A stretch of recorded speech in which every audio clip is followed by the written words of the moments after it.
So once again, welcome everybody. Thanks for being here.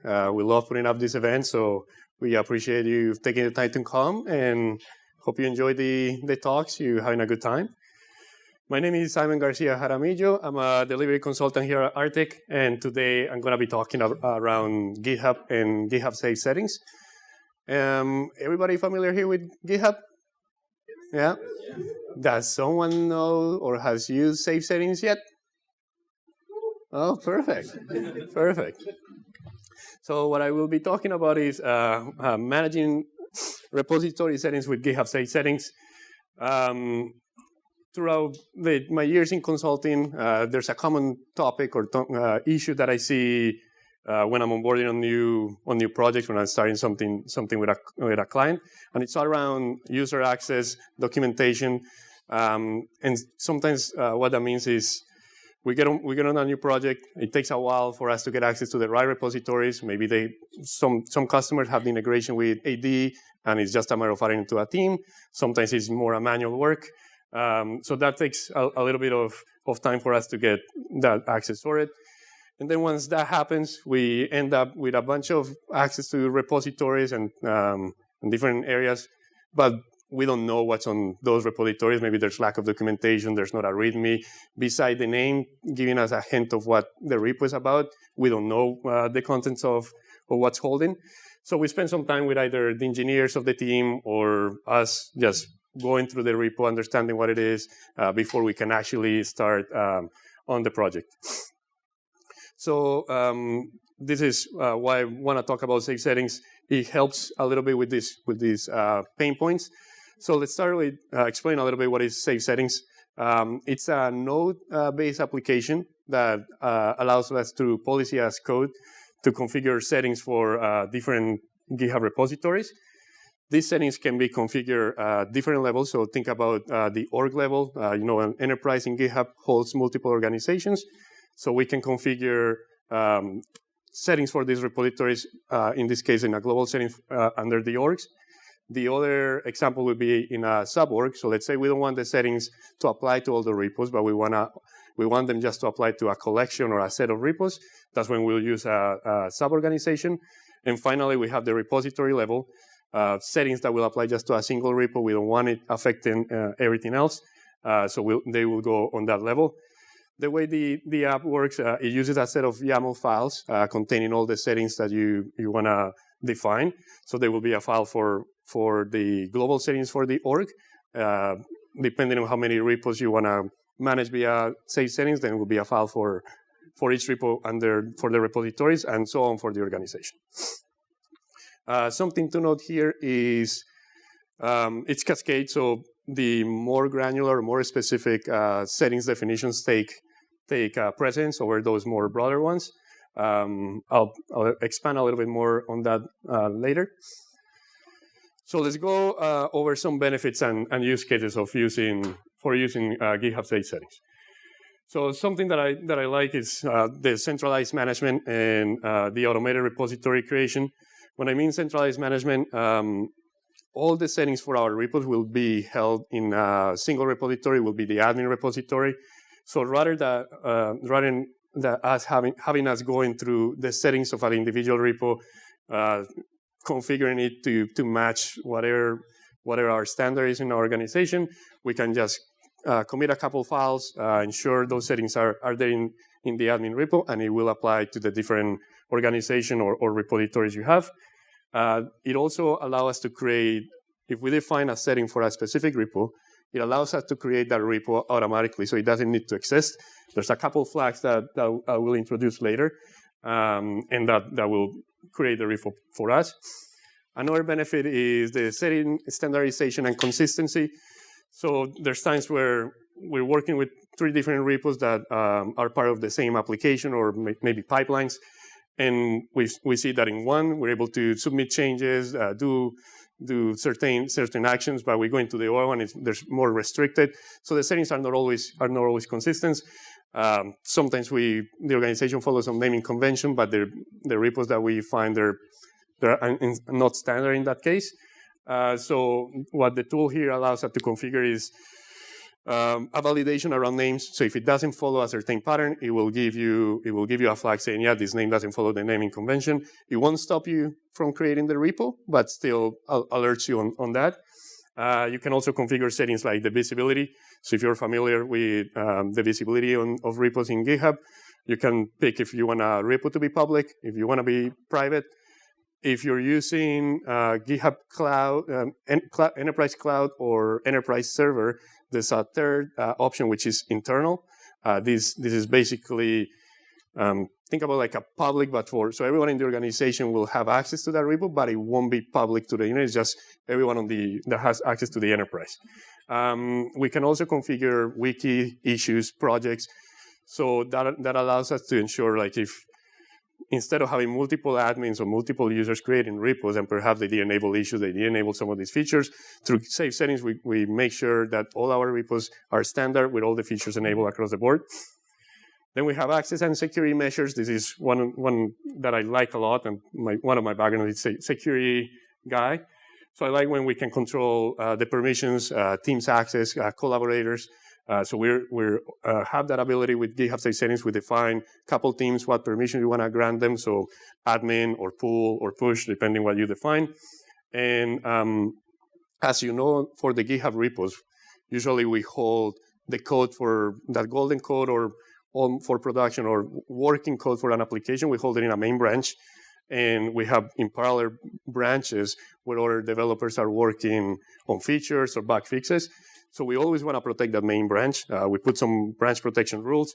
So through GitHub Safe-Settings, it allows us to do just that. Allows us to create the branch protection rules as if we do it in an org level, you ensure that all your repos under that org have that rule, and you're protecting that code. Finally, the improved documentation practices. So as I was saying, sometimes we get onboarded. There's not a lot of information about that repo, so we spend some time figuring it out. So with this, we're able to set topics, labels, perhaps the information for that repo is contained in another URL, so we can set auto links as well. So I think it's beneficial there and will help a consultant to speed up in that ramp-up period. Any questions so far? Yes? What's the impact of existing repo if you implement that? It will take the settings. So whatever settings you define, it will take them there. So it will apply to a repo that is already existent. Sorry. Yeah. I didn't hear the question. What was the question? What's the impact for an already existing repository? So once we apply the settings, if a repo already exists, it will the settings will be applied to that repo. Thank you. So is there any way to preview the effect of, code that you write before you apply it? Yes, so I'll expand a little bit that later, but basically there's when we commit a file, a settings file to that admin repository, usually when you're doing changes, you create a pull request. So on that pull request, there's an automatic check that comes up. It will tell you what repos are going to be affected, what sections of the features are going to be affected. From what I saw when I was testing this, it doesn't show me the specific settings, but it will tell me, oh, maybe you're changing branch protection rules, or you're changing the teams and the access. So that's something that you'll see there, similar to like a plan or whatnot.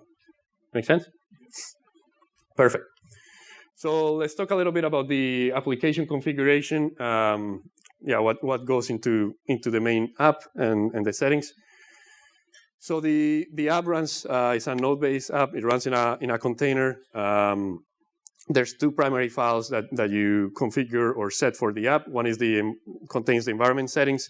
So in this file, you'll pinpoint what is your GitHub deployment, what's the org you're applying this to, and then I'm highlighting here a couple points.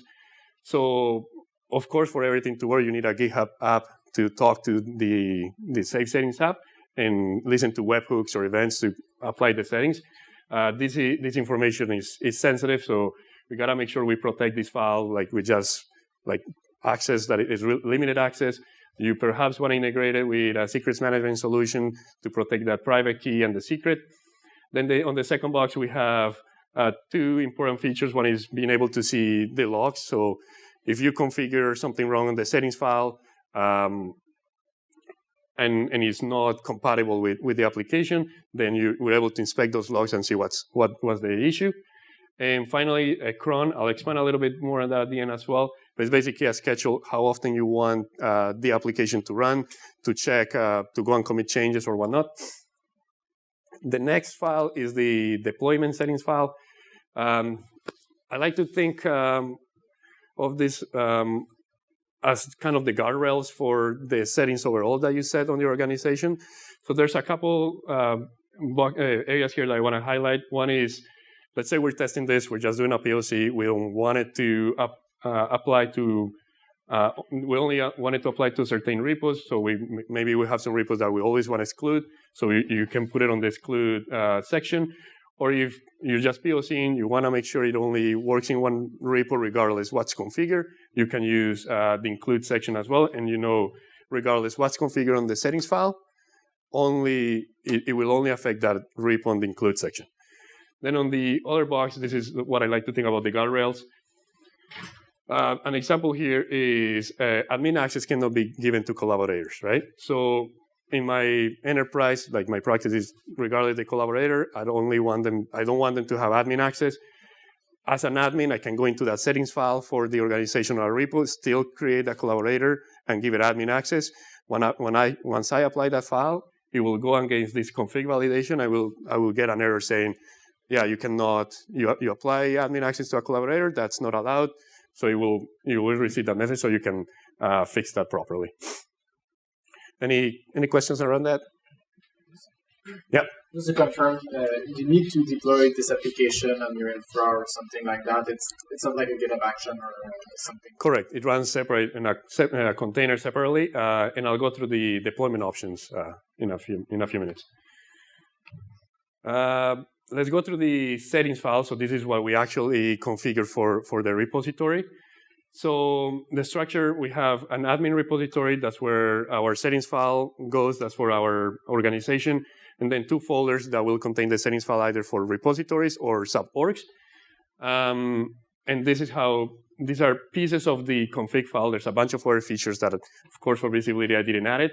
But what I wanted to showcase here is we have here a settings for a repository file. We can specify the name.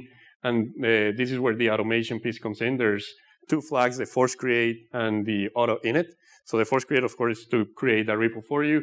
The auto init is to initialize it. This one is important because you may have some settings already for other repositories or at the org level. If the repo that you're creating is not initialized, some of those settings may not apply properly. So if you're creating a repo from using the file, make sure you always initialize it. The other section that we see here is just that you can set settings like your default branch, specify the name for that default branch, a license, and your merging strategy as well. Other section of the file is for the branch protection and the permissions. So if you're familiar with branch protection, this is where you can configure how many approvers or reviewers you need for your PR, who's allowed to bypass that PR review, who's allowed to submit the PR and do the merge. So those are all the settings that you have from branch protection. You can specify there. Again, this is just a piece of it. And then we have the teams and collaborators. So as I was mentioning, you can specify your team, what permissions you're going to give it. And for the collaborators, there's a good piece. Perhaps I have a consultant coming in. I'm doing settings at the org level. So he needs admin access. But there's a couple of repos on that org that I don't want him to touch. I can add them to the exclude list, and he won't have access to those. Does that make sense? Any questions there? Is this like more or less like an alternative to the PIP? Because like you mentioned branch protection, which can be configured in GUI. Yeah. So is a lot of this stuff, the safe settings framework, is it just like being able to sort of configure the settings that might already exist, but through YAML, once you configure this code? Perfect. So there's that, and then I guess is there any additional features on top of that is sort of new to the safe setting, or is it really like a way to configure the safe setting of code? Okay. So the question was, if the goal for safe settings is to be able to configure those back-end general settings and branch protection rather than going through the GUI. So yes, that's what it does. What other benefits it has? So the other benefit will be enforcing those settings.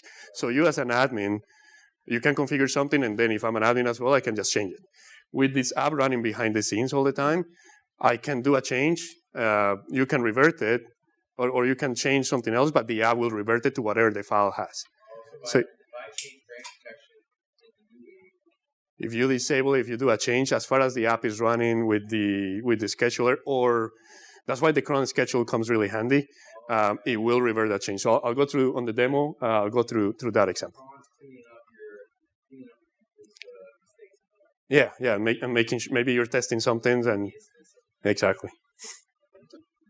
Yeah, sorry. Is there a known limitation of what you can't configure on the repository? Like, for example, can you create an environment?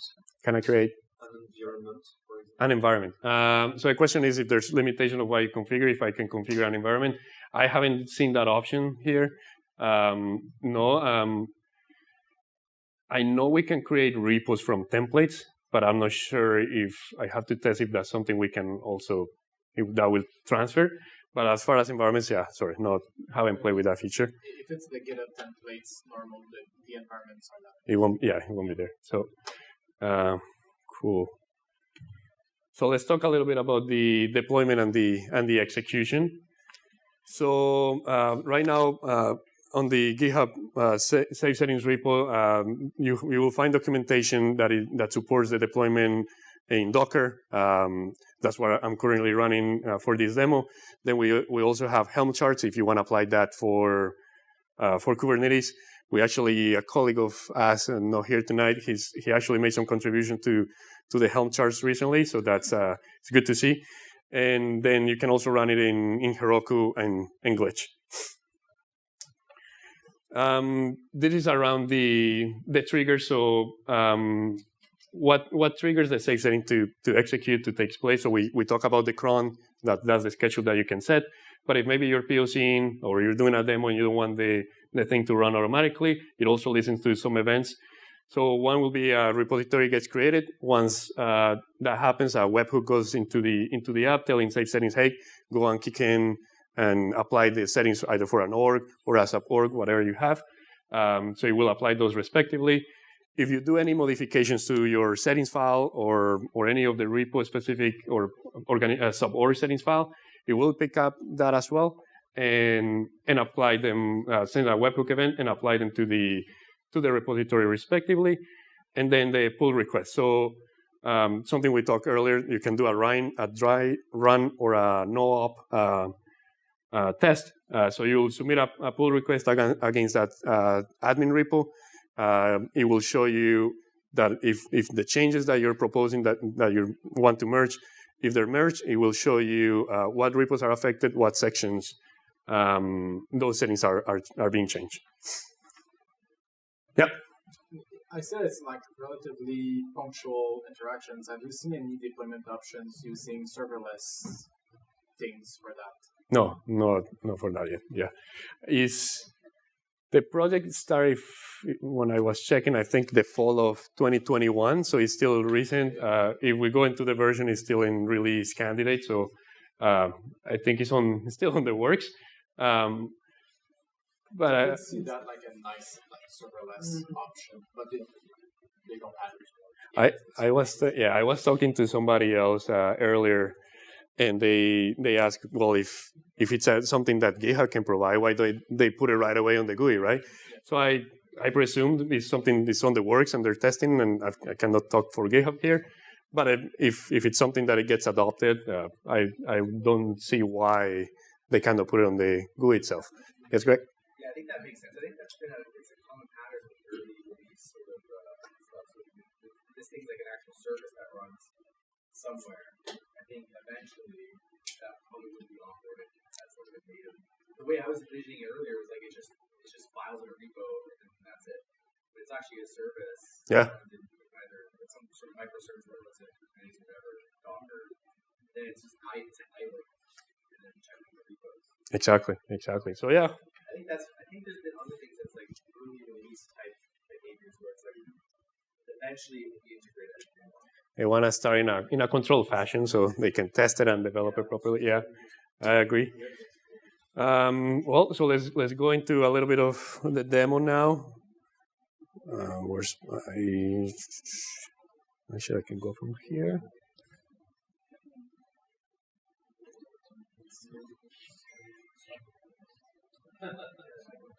Come on.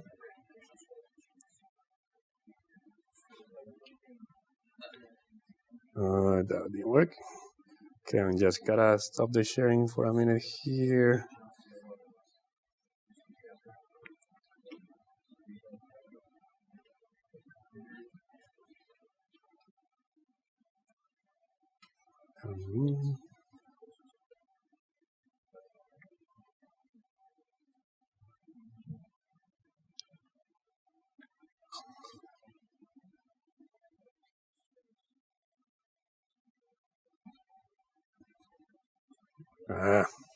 Sorry guys, just trying to bring this over that screen. There we go.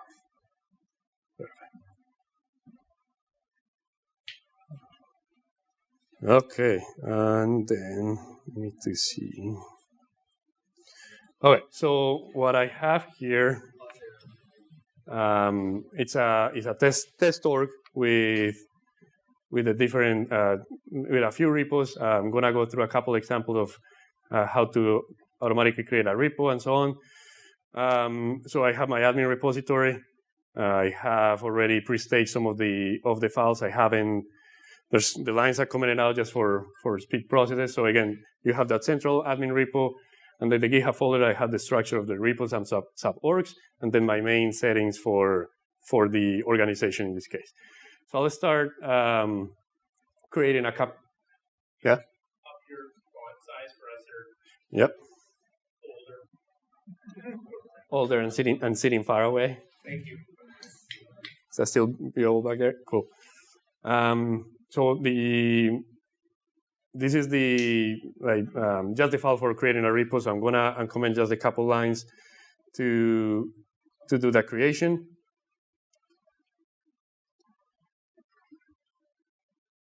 I'm not gonna follow much on the commit standards just for sake of speed. And then what we should see now is we should see that boundary secure access repo coming. Don't let me down, buddy. I committed. Thanks, Greg. Does it wait for their comments? You have to pick it up, or is it just uncommitted? No, this is on auto commit. It's just because I had the demo there. Yeah, that looks okay. Sometimes it takes a second. Last time it did the same for me. And okay, let me try something else. Of course, the demo guys are not with me today, and I was told to pre-record this thing. Okay, let's try something else here. So I have a couple files just in case. One thing that I noticed here is it gets finicky about your YAML. So make sure, well, as we all know, YAML is finicky with all the indentation.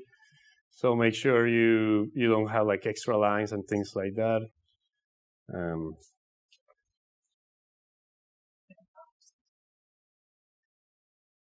Okay, let's check this out. If not, I have to go in troubleshooting mode and check what's going on.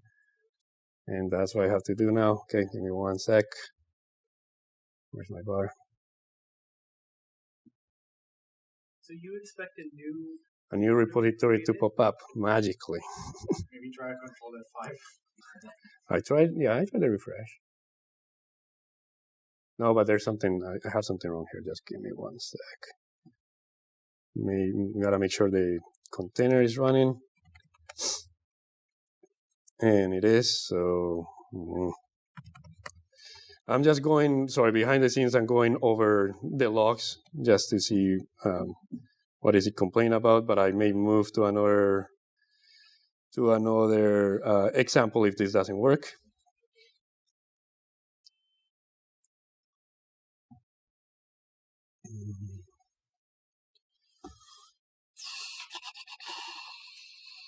Okay, so that looks good.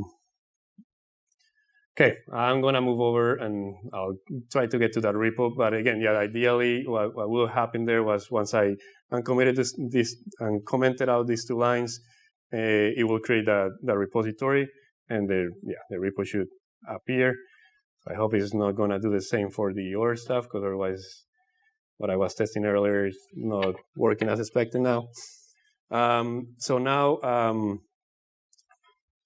So I have, as I was showing, a couple repos here. There's no, I'm gonna show you a few settings. There's no like themes. There's not much configured on them right now.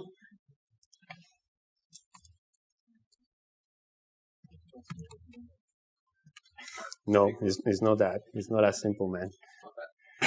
So you can see I don't have any themes or anything out of here. No branch protection rule, or that they kick in. Okay, so the branch protection rule kick in, and one of the things that I was talking about the name, this is one of the flags that it will show me that there's a validation error because it doesn't meet a pattern that I have for my naming convention. So let's do the test adding a theme. So I go into the settings file. Gonna look for the theme section. So in here, I'm gonna uncomment the addition for that Arctiq theme.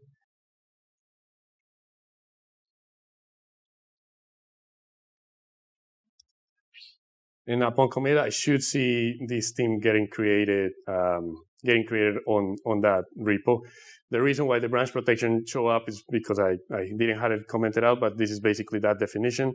One thing I can show is, I'm gonna kill 2 birds here if this works. So I'm gonna remove the branch protection. So to answer the question earlier, what happened, like what's the benefit of having it? So yeah, we can configure it. I can come here and delete it as an admin, right? So it's gone. So once I go back and commit the file, the branch protection and our theme should appear. And the branch protection and the themes there, that's applied to all repos? In this case, yes, because it's on the main settings file, so that applies to the organization. Okay, and I see logs coming in.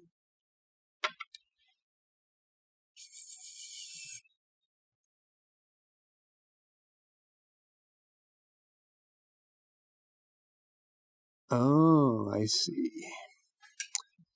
Okay, I see what's going on. This may not work today. Let's check.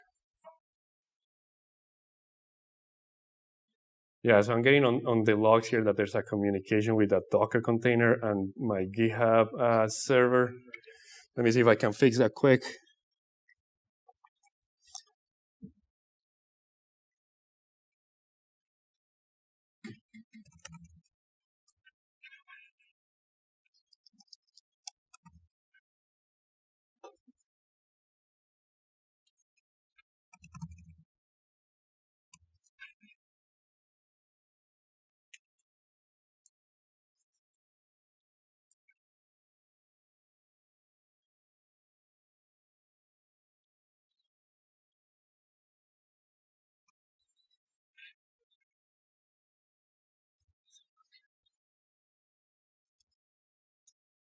Okay, just restarting the container there to see if those logs go away.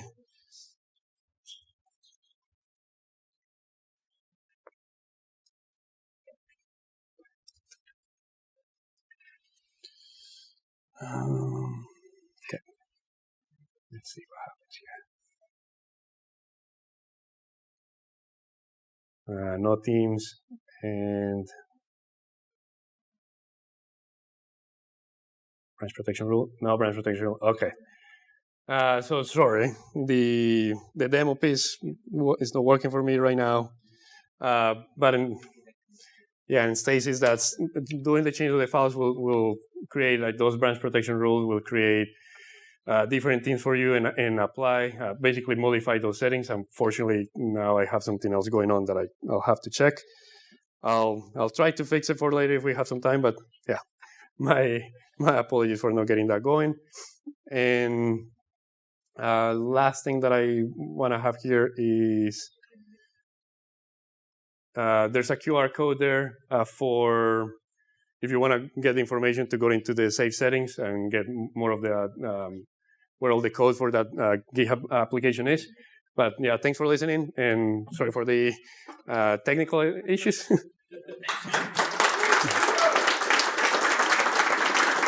Thank you. Okay. Simon, Yes. can you show us the logs you're looking at? Like, I think that's equally interesting. Yeah, I can show you. What they are, I guess it's pretty hard enough today. But I think it's really interesting that you're doing something on the side. I think it's really interesting to kind of see what you're monitoring, what you're observing, and trying to work through. I think that, if you're trying to operationalize something like this, For sure. what do we need to watch? Can you just switch your screen? Is that easy? No, it's here. One second, just dragging it. Get out of the way.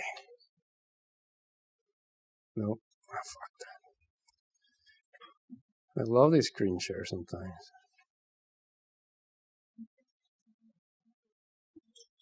There we go. All right. So, well, it's not. This is really small. So just walk us through. I love that that's what you wanted to see. But yeah, basically, I'm looking at some 500 errors here. I did. So where is this running? So walk us through where you connected to see this? So everything is in a lab environment. The GitHub deployment that you were seeing, it's a GitHub Enterprise that we have in our lab, and this is a runner or a VM that we're using as a runner. But in this case, where I'm running my container. So the issue that I was looking at, there was a 500 error somewhere here, and here status code 500. So I wanted to see it can be just an error on I can try again just to move a few settings. It can be an error in a file or whatnot. So the thing that I was doing was running the container, and then Did the token expire? Did the token expire? That's what it says there. Well, it says no, right? 500, so I'm asking. I hope not, because if it expired just now, then I'm pretty sure I leave it to not expire. So let me grab the ID for that new container and see what those logs are. What the settings? It's like maybe increase the time. That's where we. Let's see. So yeah, here, yeah, you will wanna come here. So here it seems happy. The app is running. So no issues there. Let me find my Google my browser. Actually, I can do a commit from here. Always DNS. It may be always DNS. Or network. So Simon, I think where I was I guess though is if someone's going to operationalize this, there is a method to monitor, make sure that whatever we're committing to that master repo with the YAML, there's a way of watching, make sure that it's being applied correctly and it's not broken. Correct. There'd be risk, I guess, if something broke in a demo. Yeah, so as I was going through, committing the files or whatnot, these logs were spinning out. So that tells me that there was communication. Unfortunately, I now have to go through them and see what's not working. Where? Yes, tell me. In which line? indentation and mapping entry. Oh, yeah, in your teams section. On the teams. Okay, so this is YAML complaining. I saw it, but Of course, I preach for that. Default marriage. I just want to see in which file, because if I can delete the file, 21 allowed merge through in which file? I did notice that the teams was out of line. It's on it can be, there's a couple places where I know I'm doing this. The last file you were editing, right? Hmm? The last file you were editing, I saw like the teams line. It wasn't a line? Yes. Oh, so you guys already knew the issues here, and it's making me sweat it here. Fuck. Sorry. Fun. I say fun, guys. Talking about. Okay, on the was that on the 921. You uncommented teams. So this is where I did teams. Yeah, 21. Is that out of line? Oh yeah, you missed the space. Well, the screen sharing is messing me up. Okay. So the extra space is where? 14. There's a space there. Oh no, you should delete. Is that supposed to be the same with delete? delete branch or with Yeah, branch? I think It should be same as branch. Yes. But do I have to move everything now? Oh, I know why, because I commented this out with Visual Code, and you can do that comment for a bunch of lines. Yeah, honestly, well, that's the whole purpose of the demo, seeing how an indentation will mess you up. But then I may have the same problem with the new repos. Yeah, because Yeah, so the new repos may have the problem. So let me fix that quick, at least so we see. Thanks for the patience, guys. It's gonna show you in red. So is that the indentation? That one looks fine. That looks good there, right? Yeah, Okay. that looks The definition. That's it. But I didn't. Now I do have a file that I know I messed up big time, so I'm gonna get rid of it, which is my organizations file. Yeah, my subworks. Yes. But when I was testing earlier, I was able to do some funky stuff with it. So maybe now it's just angry. Okay, cool. So that's gone. Oh, I deleted the whole folder. Anyways, I don't need it. I don't need it. Because there was nothing. Yeah, like another minute. We have another. Yeah. Sorry. So let's see. Yeah, no, still not happy, and I'm not gonna look through the logs now. I want to see if at least the settings came through. Oh. So there's probably more besides just the indentation here. But yeah, those are some of the fun things that YAML will make you go through. Yeah. Thank you. Okay.